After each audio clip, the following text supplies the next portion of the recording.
தானே துணை என தமிழகத்துக்கு வருகை தந்து ஒரு சாமானியனாக டீ கடையில் டீ குடித்து சென்ற ஆந்திராவின் டிப்யூட்டி சிஎம்.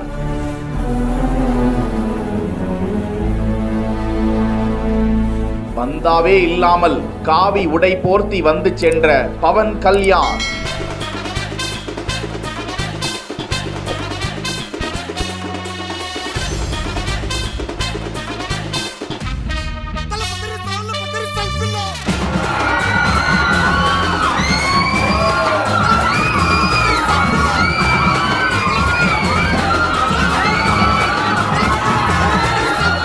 ஆந்திராவின் துணை முதல்வர் பவன் கல்யாண் கேரளா மற்றும் தமிழ்நாட்டில் சனாதன தர்ம யாத்திரையை தொடங்கி சென்று கொண்டிருக்கிறார். அதன்படியாக தஞ்சை மாவட்டம் கும்பகோணம் அருகே உள்ள சுவாமிமலை சுவாமிநாத சுவாமி கோவிலுக்கு சென்ற அவர் நீண்ட நேரமாக முருகனை தரையில் அமர்ந்து மனமுருக தரிசனம் செய்து வேண்டிக் கொண்டிருந்தார். தொடர்ந்து சுவாமிநாதனை தரிசனம் செய்த பவன் கல்யாண் கோவில் மண்டபத்தில் அமர்ந்து சாமி தரிசனம் செய்து கொண்டிருக்கும் காட்சியை தான் பார்த்து கொண்டிருக்கிறோம்.